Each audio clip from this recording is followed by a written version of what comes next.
Blessings in the name of the Most High. As I was saying, when it rains, it pours. But when you got things to do, you cannot let the elements stop you. Crazy how March and April is way warmer than what May has been. You know, the heat is supposed to increase as the months go by, rolling into the summer. Not the opposite, you know. So that just lets you know, and it's confirmation that, you know, they're HARP technological advancements, weather machines, you know, HAARP, HARP, you know, this is the result you get. Weird weather, cold in the summer, hot in the winter. You know, the weather is just all kinds of discombobulated. But that's the times that we're in. We are in Revelation. These are the times that we currently are residing in. Excuse me. You know, you can't never tell what the weather is really truly gonna be. The weather just, everything is off, you know. That's because they do everything they can to, en route to try to destroy the Most High's creation. Because they hate the Most High. Because they screwed up. So because of them screwing up, because of them, lusting after the women that the Most High God provided for us, now they got the audacity to want to be mad. Satan mad because he didn't want to bow down to us, and like the Most High God, instructed him to, because he's consumed with pride. And we got to remember that. When you start becoming prideful, destruction awaits. And that's a lesson that needs to be learned and edified. You can't be full of pride out here. Pride comes before a fall. And it's going to be a destructive fall on top of that, of immense proportion every single time.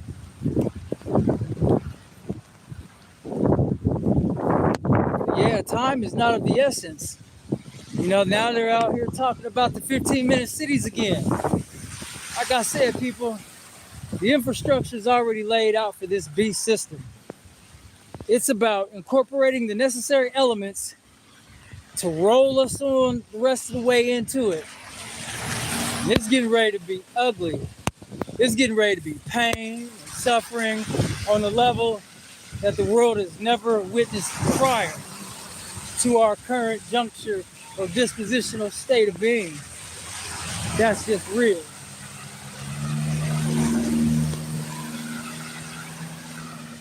But if y'all don't know about those 15-minute cities, and y'all should, hi, how you doing? Blessings. And I urge y'all to look into those 15-minute cities.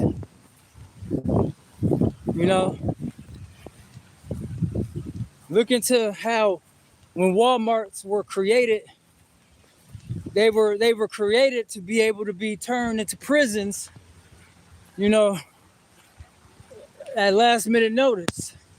Because that's what they really are. They're FEMA camps. That's what Walmarts are. They're FEMA camps. They can transform into a lockdown facility. And people will march themselves in there on their own accord, because that's the trick of the enemy. They'll, incorporate the right elements. They'll concoct the right situation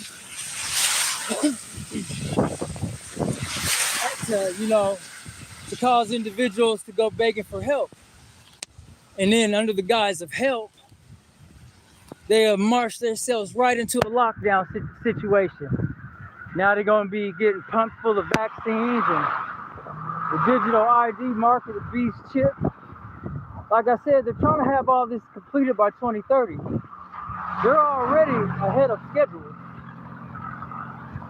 That should scream into your ears. God bless y'all as well. The year 2030 needs to scream into you guys' ears. I need to understand how serious this is. I mean, every time you turn around, it's cold, the weather's off. You know what I'm saying?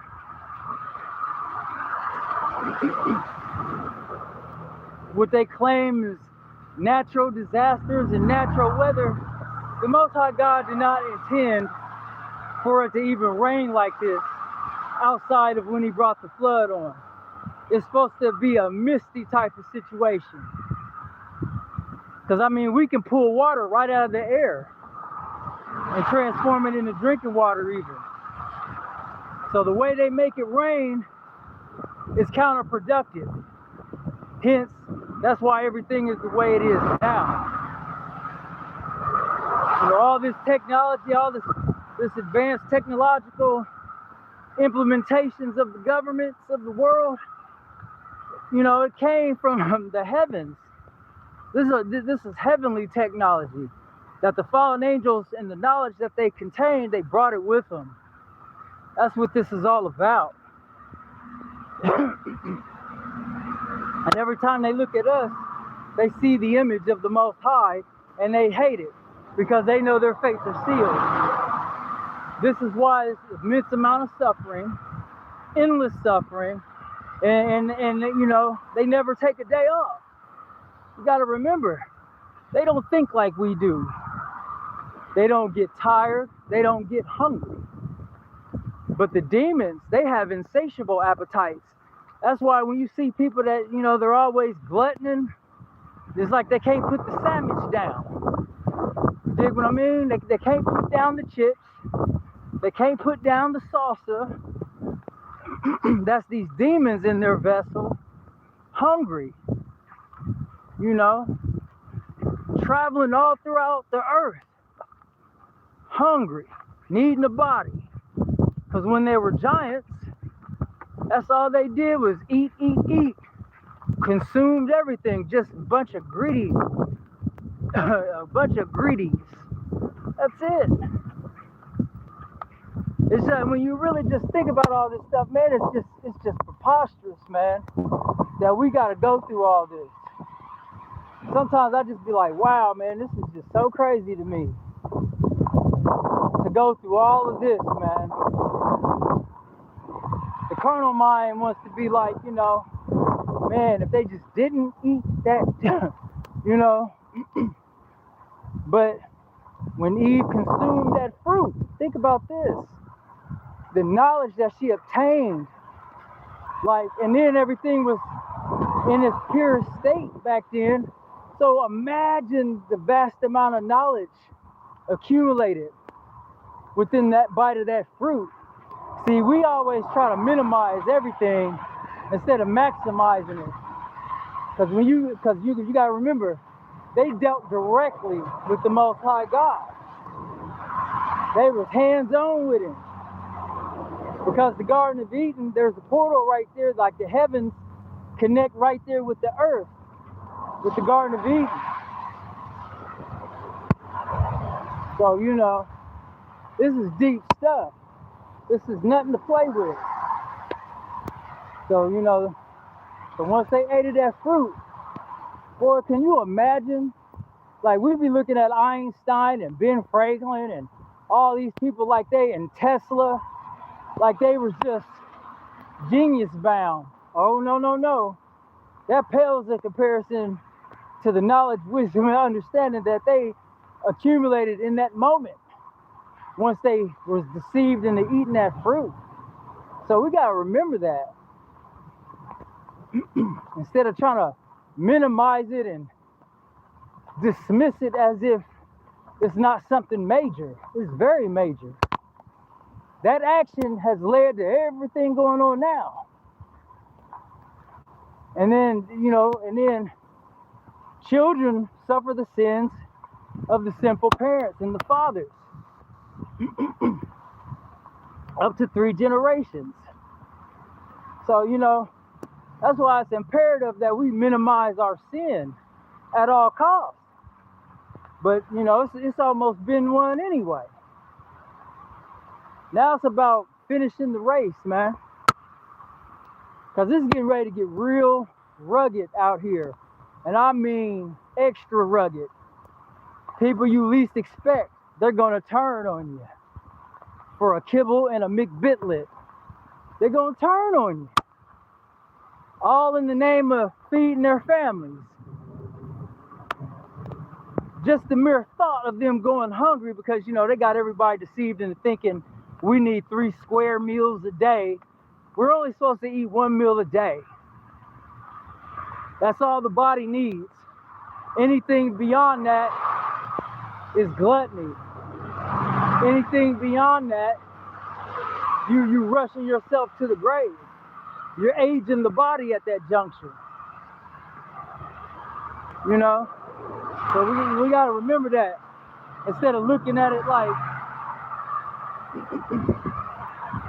from a carnal state of mind, or viewing this from the deceptions that they've done incorporated into our, you know, inserted into our brain matter. For real.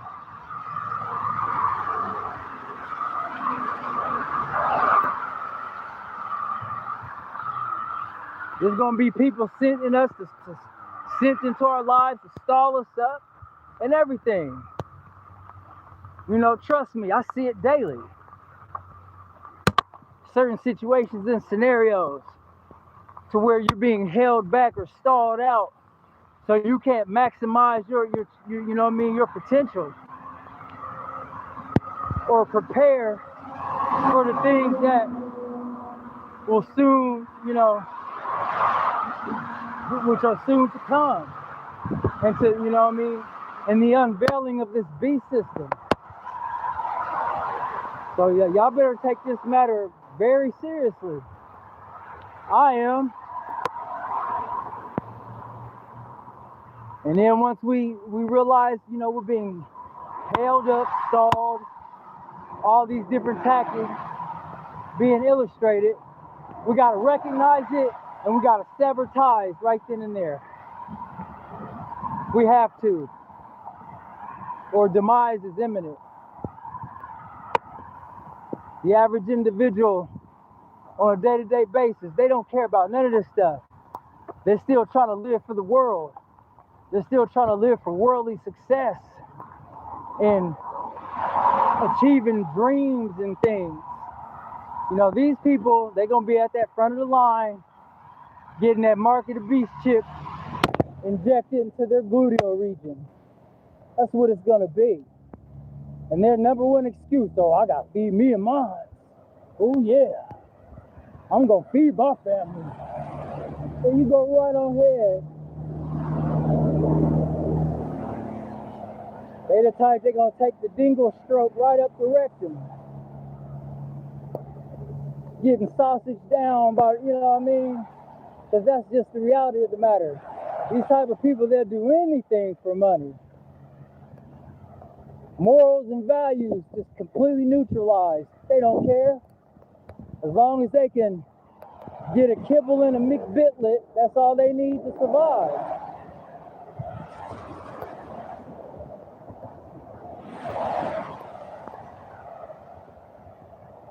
And then people that want to play church, instead of understanding that, you know, we are the church within Christ. Forget about what it looks like on the surface structure. People still want to attend church on Sundays when we're supposed to come together and worship on the Sabbath. You know, I don't make the rules. This is in the Bible, the same Bible that they read from. Now, how in the world is it that a few people can discern it for what it truly means, and then you got others that they don't want to, you know, break routine because they've been doing it a certain way for so long? They don't want to deviate from the routines in which they've been orchestrating in. That's not right. Learn from your mistakes, make the necessary changes, and you keep it trucking with a renewed mind and renewed everything. You gotta learn from your mistakes. It's totally ridiculous to be sitting up here not trying to learn from your mistakes and then not even changing the actions thereof. You're just going to continue to operate how you've been operating in because you got a distorted view of grace and mercy. Or, oh, the law was done away with when Christ was crucified. Lies. Liars. What a bunch of hogwash.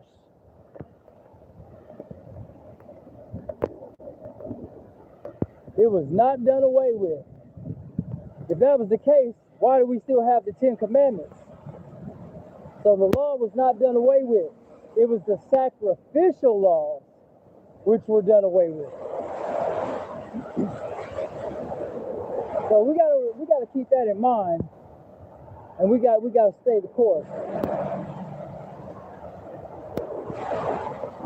This is a wicked ball game. And these entities and these fallen angels, they playing for keeps. They already know their fates are sealed. It's about just taking as many of us to hell with them as they can. That's what it's about with them. They know they can't win. It's not some situation to where they're in an epic battle or like they're rivals. No. The spirit, the power of the Most High God supersedes any power. I mean, he created everything, angels included. So how can Satan and his minions rival him? They're only able to do what they do because the Most High God allows it. Because it's all part of the bigger plan. That's a true level of intelligence. That's a master chess player. They ain't got nothing on him, man. They never have, never will. They're not even in contention. So that's what we need to remember and understand. Instead of sitting up here, acting like it's some kind of rivalry going on, like who's going to win. And they really think they're going to win. That's why they got the super soldier program. They got the Space Force. Unless, if y'all not hip to that, look that up too. They got a whole Space Force, something like Avengers, real life, where they think they got souped up humans, which basically, they done injected them with some Nephilim DNA and then maximized their everything about them. They got superhuman strength. They can do things like Captain America. Where y'all think they get all this stuff from? Ain't nobody, just concocting no ideas like that. And in the way Thor and them, when they going through those portals and things, man, they getting these ideas from the fallen angels. The knowledge that they, give them. The knowledge that they have distributed to them. And then they'll come out with a movie because at the end of the day, spiritual laws say they have to tell you what they're doing. Of course, they're not going to do it in a straight up manner. Oh, no, no, no. It's always going to be in the form of a movie, a screenplay, or some other level of buffoonery. But nevertheless, they got to tell you the truth, however that may be. But it's our job to weed out the BS so we'll know what we're up against. That way we don't fall into the traps and snares of the enemy. It's too easy to fall into one of their little traps out here. So hey, let's get it together before it's too late. Every time I turn around, it's raining, it's cold. You know what I'm saying? You can't get a good day. It's almost June. Like, it don't make any sense, man. Just think of all the power and all this technology that they got. Think about if they use all that for the betterment of mankind. You know how far advanced everybody would be?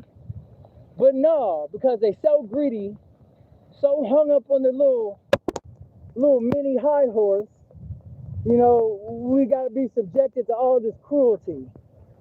And it ain't right, man. It really ain't right at the end of the night. But the way we win is staying prayed up, staying hedged under the protection of the Most High, and making sure we planting the correct seeds to be nurtured. That way, it'll bring as many believers to Christ as humanly possible. Because this ain't it, man. Living in sin ain't it. Living in sin is sad. You know what I'm saying? It's tormentful. You know, it's negative in totality. There's nothing good about it. Deception after deception. Homosexuality. People getting a little rectum hole fondled and tickled. You know what I mean? And then they think that's a G-spot. Like these man, these thought processes are mind-blowing. So let's learn from our mistakes, man. Because, you know, it's about to be a straight wrap. What ball team are you going to play for? You going to be recruited by Team Most High? Or Gluteal Tickleville Satan? You know, getting your rectum fondled and things like that in the name of money and worldly happiness. Y'all ponder on that for a little bit. I'll be back shortly. Shalom.